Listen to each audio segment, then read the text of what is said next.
Субботним утром мир Изабеллы перевернулся. Что-то было не так, когда она плеснула себе в лицо водой, чтобы прогнать остатки сна. Полотенце прилипло к ее щеке, как будто зацепилось за что-то. Изабелла посмотрела в зеркало и издала душераздирающий крик. Ее щеки были покрыты маленькими пятнышками разной формы. С сильно бьющимся сердцем Изабелла наклонилась ближе к зеркалу. Она осторожно потрогала одно из пятен. Оно показалось ей твердым и шероховатым.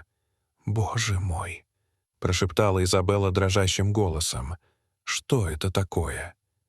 Ее мысли лихорадочно метались. Как это произошло? Она легла спать с нормальной кожей. Теперь она выглядела так, словно у нее на лице была куча странных наростов. Дрожащими руками Изабелла схватила телефон и сделала снимок. Она отправила фотографию своей лучшей подруге Эмме с сообщением. «Помоги, пожалуйста, что у меня на лице?» Эмма ответила почти мгновенно. «Боже, Изабелла, это выглядит действительно странно. Тебе нужно немедленно обратиться к врачу». Изабелле не нужно было повторять дважды. Она накинула первую попавшуюся одежду и побежала к своей машине. Всю дорогу до клиники Изабелла чувствовала, что прыщи горят у нее на лице. Ей потребовалась вся ее сила воли, чтобы не почесать их. Что, если это какая-то инфекция? Эта мысль заставила ее содрогнуться. Когда Изабелла добралась до клиники, зал ожидания был переполнен. Но как только секретарша увидела ее лицо, ее глаза расширились. Она повела Изабеллу прямо в смотровую, минуя всех остальных ожидающих пациентов. Через несколько минут вошел доктор Джонсон. Это был пожилой мужчина с добрыми глазами и спокойными манерами, но когда он увидел лицо Изабеллы, это спокойствие мгновенно исчезло. Он издал крик, заставивший Изабеллу подпрыгнуть. Затем, не сказав Изабелле больше ни слова, он быстро вышел из комнаты. Изабелла слышала, как он в коридоре приказывает кому-то вызвать полицию. Ее сердце забилось еще быстрее. Полиция? Зачем им понадобилось вызывать полицию из-за каких-то странных происшествий? Она попыталась последовать за доктором, но медсестра загородила дверь. «Пожалуйста, мисс», — сказала медсестра дрожащим голосом. «Вам нужно остаться здесь». «Но почему?» — спросила Изабелла. «Что происходит?» Медсестра только покачала головой. «Доктор скоро все объяснит. Только не прикасайтесь к своему лицу, хорошо?» Изабелла расхаживала по маленькой комнате, чувствуя себя животным в клетке. В голову ей приходили всевозможные пугающие идеи. Были ли эти пятна признаком какой-то смертельной болезни? Были ли они вызваны каким-то токсическим воздействием? Неужели она каким-то образом стала первым человеком, заразившимся какой-то новой, страшной болезнью? Снаружи она слышала, как сирены звучали все ближе и ближе. Через несколько минут дверь распахнулась. Вбежали двое полицейских в больших белых костюмах, закрывавших их с головы до ног. Следом за ними вошел доктор Джонсон, одетый в такой же костюм. «Мисс, вам нужно немедленно пройти с нами», — сказал один из офицеров. Его голос звучал приглушенно из-за маски. «Нет, пока кто-нибудь не скажет мне, что происходит». Изабелла заплакала. Она была напугана и сбита с толку, и никто не давал ей никаких ответов. Доктор Джонсон шагнул вперед. «Изабелла, у тебя на лице необычные прыщи», — сказал он. «Похоже, это какие-то новообразования, которых мы никогда раньше не видели. Нам нужно немедленно отвезти вас в специальную больницу». Изабелле показалось, что пол уходит у нее из-под ног. «Но как? Откуда они взялись?» — спросила женщина. «Это то, что нам нужно выяснить», — сказал доктор. «Были ли вы в последнее время в каком-нибудь необычном месте?»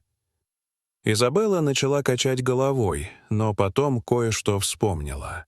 «Подождите, в прошлые выходные я отправилась в поход по парку. Там был странный светящийся мох». Доктор и полицейские посмотрели друг на друга, их глаза расширились от тревоги. «Нам нужно двигаться немедленно», — сказал один из полицейских.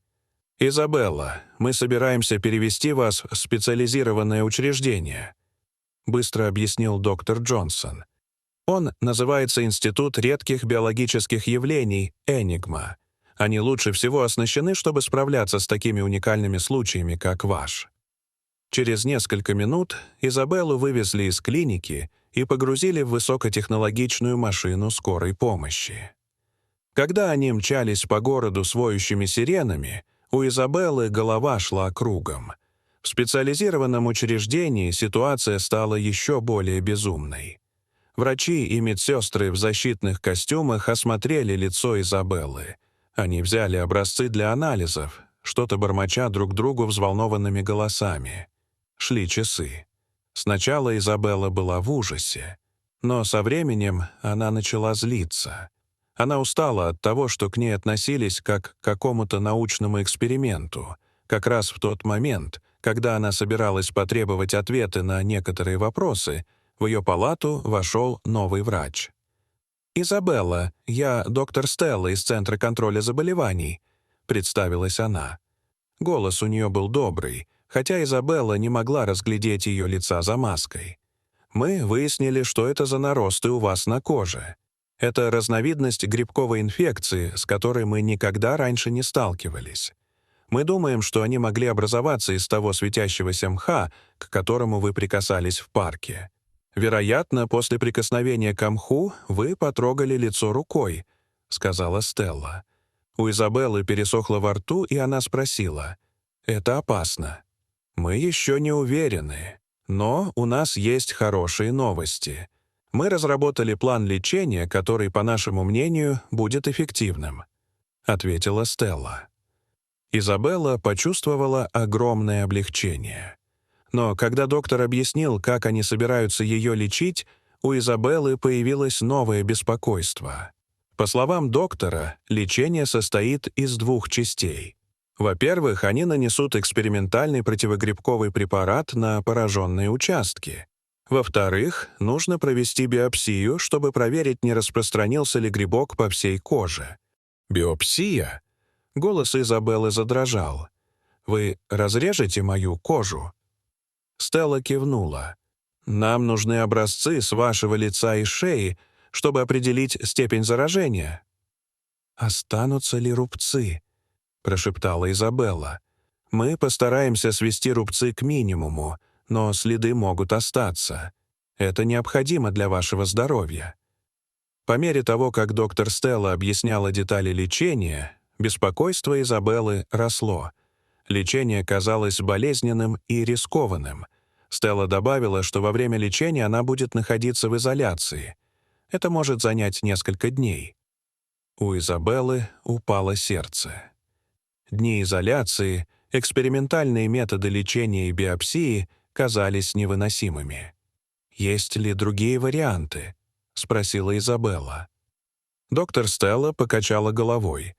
«Учитывая риски, это лучший выход. Мы должны действовать быстро». «Подождите», — перебила она. «Вы сказали, что эти наросты появились из мха в парке. Что если другие люди, которые ходили в походы, тоже заразились ими?»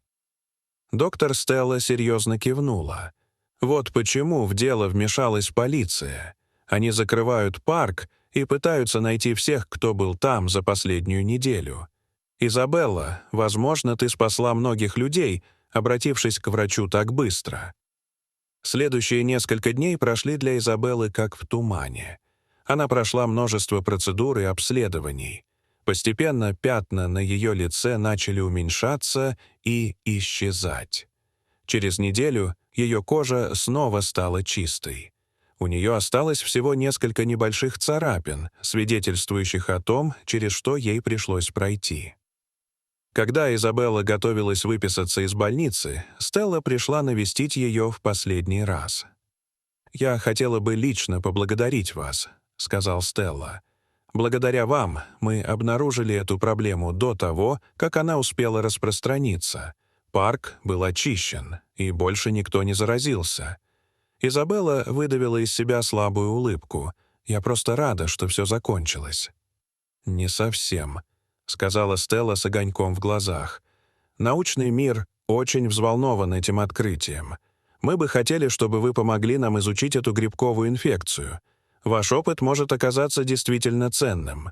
Изабелла удивленно моргнула. Неделю назад она была обычной студенткой колледжа, не имевшей ни малейшего представления о том, чем хочет заниматься в жизни.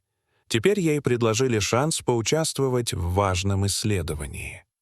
Выходя из больницы, Изабелла нежно коснулась своей щеки. Весь этот опыт был очень пугающим, но в то же время он открыл для нее целый новый мир. Она столкнулась лицом к лицу со своими страхами, помогала другим и нашла то, чем ей было интересно заниматься. Эти странные пятна изменили ее жизнь так, как она и представить себе не могла. И знаете, что? Она с нетерпением ждала, что будет дальше. Дорогие зрители, что вы думаете об этой истории?